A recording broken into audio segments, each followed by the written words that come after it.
ಅಖಾಡ big fight ವಿಶೇಷ ಮತ್ತೆ ಮುಂದುವರಿಸ್ತಾ ಇದ್ದೀನಿ. ಇದೀಗ ಗಣೇಶ್ ಸರ್ಗೆ ಒಂದು ಪ್ರಶ್ನೆ ಇತ್ತು. EBC ಮತ್ತು ವಿಮೆನ್ ಈ ಒಂದು ವೋಟ್ಗಳ ವಿಚಾರ ಈಗ ನಮಗೇನಾಗುತ್ತೆ, ನಮಗೆ RJD ವಿಚಾರದಲ್ಲಿ ಯಾವಾಗಲೂ ಮಹಾಗಠಬಂಧನ RJD ಅಂತ ಬಂದಾಗ ಅವ್ರು ಫೋಕಸ್ ಮಾಡಿದ್ದು ಮೇನ್ಲಿ ಯಾದವ ಮತ್ತು ಮುಸ್ಲಿಮರು. ನಿಮಗೆ ಕರೆಕ್ಟ್.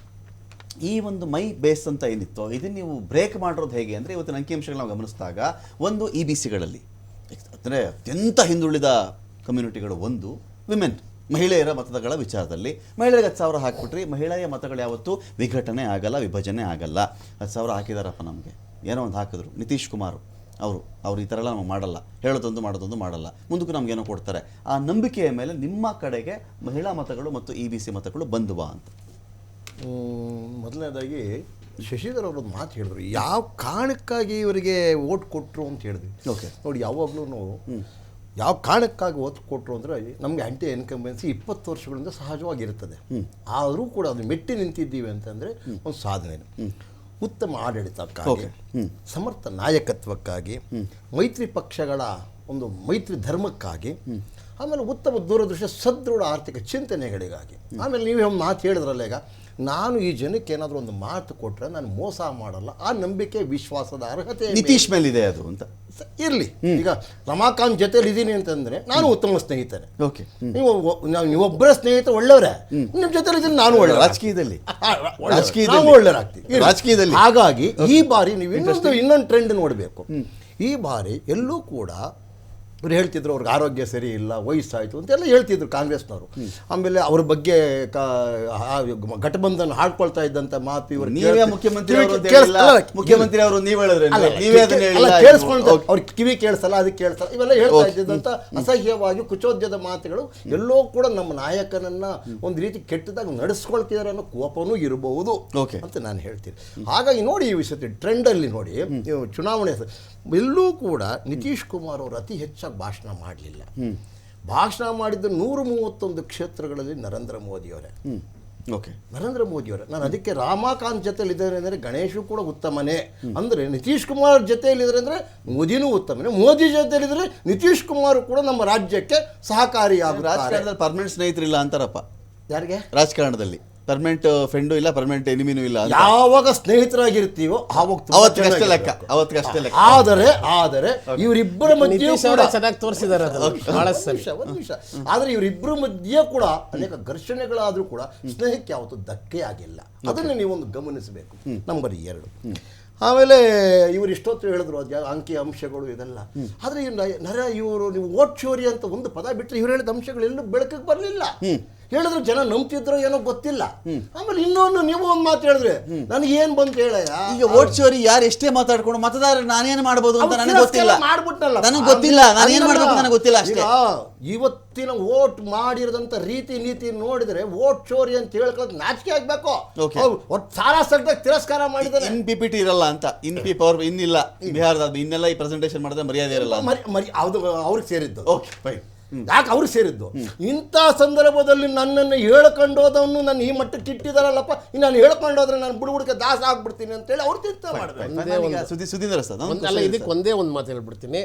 ಇವತ್ತಿನ ಈ ರೀತಿ ಇದು ಏನು ರಿಸಲ್ಟ್ ಆದ್ಮೇಲೆ ಇದು ಇನ್ನೂ ಪ್ರಸ್ತುತ ಆಗತ್ತೆ. It will take more steam.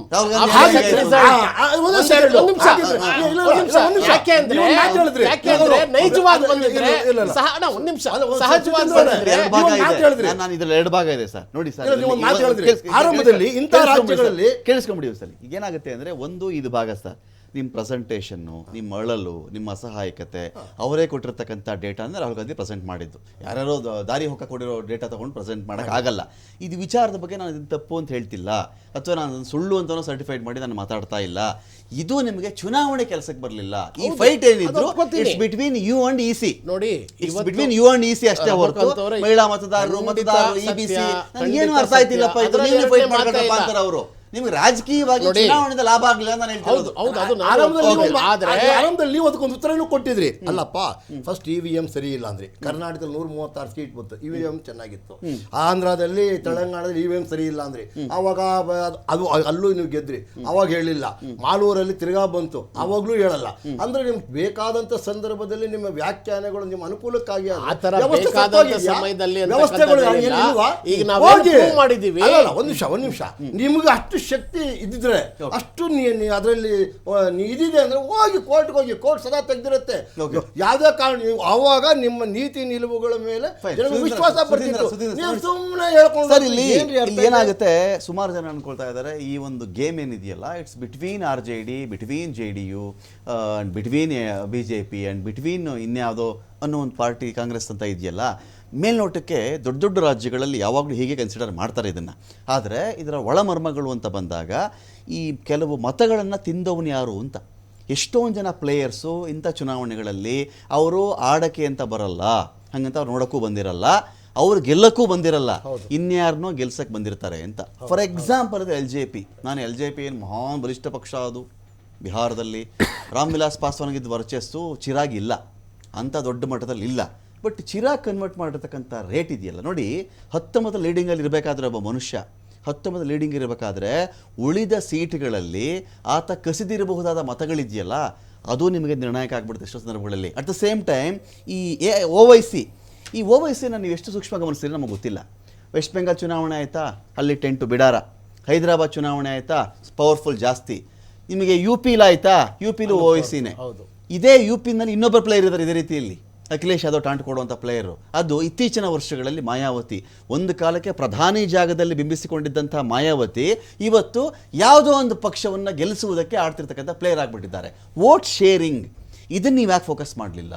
ಈ ವಿಚಾರಗಳು ಇವರು 10,000 ತಗೋತಾರೋ, 20,000 ತಗೋತಾರೋ, 30,000 ತಗೋತಾರೋ, ಆ ಮತಗಳೇ ಅದು RJDಯಿಂದ ಆದರೂ ಕಿತ್ಕೊಂಡಿರಬಹುದು, ನಿಮ್ದಾದರೂ ಲಾಸ್ ಆಗಿರಬಹುದು. BJPಗೆ ಅಷ್ಟೇ ಬೇಕು. ಇವತ್ತು ವೋಟ್ ಸ್ಪ್ಲಿಟ್ ಬಂದ ಮೇಲೆ LJP ಬಿಡಿ ಅವ್ರು ಕಾಂಟೆಸ್ಟ್ ಮಾಡಿದ್ದೇನೆ 29 ಸೀಟು, ಅದರ ಬೇರೆ ಕಡೆ ನಾವು ಕಿತ್ತಿರ್ತಾರೆ ಅಂತ ಹೇಳಿ ಅದರಲ್ಲಿ ಒಳ್ಳೆ ಸ್ಟ್ರೈಕ್ ರೇಟ್ ಇದೆ. ಸೊ ಅವ್ರಿಗೆ ಸುಮಾರು ಗೆದ್ದೇ ಇದ್ದಾರೆ, ಏನೋ ಒಂದು 8-7 ಸೀಟು ಇದು ಮಾಡಿದ್ದಾರೆ, ದಟ್ ಈಸ್ ಓಕೆ. ಅದಕ್ಕಿಂತ ಹೆಚ್ಚಿಗೆ ನಮ್ಮೇನು ಸುರಾಜ್ ಪಾರ್ಟಿ ಇದೆಯಲ್ಲ, ಅವರು 238 ಸ್ಥಾನಗಳಲ್ಲಿ ಅವರು ಸ್ಪರ್ಧೆ ಮಾಡಿರೋದು. ಅವ್ರದನ್ನ ಅಂಕಿಅಂಶಗಳು ಬಹುಶಃ ತಗೊಂಡ್ರೆ ನೀವು ಹೇಳೋದು ಇವತ್ತಿನ ಯಾಕಂದ್ರೆ I am seeing A PAN Bihar ಸಾಕು, ಓಟ್ ಸಾಕು, 4% ಸಾಕು. ನಾನು ರಮಾಕಾಂತ್ ಅವರ ಪ್ಯಾನ್ ಬಿಹಾರ್ ಪ್ಲೇಯರ್ ನ ಮಾತಾಡ್ತಾ ಇದ್ದೀನಿ. ನೀವು ಹೇಳಿದ್ದು ಸತ್ಯ, ಬಟ್ ಅದನ್ನ LJP ಬದಲು ನಾನು ಅಳವಡಿಸೋಣ ಅಂತ ಹೇಳ್ತಾ ಇದ್ದೀನಿ ಅಷ್ಟೇ. ಮೇಲ್ವರ್ಗದ ಮತಗಳು ಹೋಗ್ಬೇಕಲ್ಲ,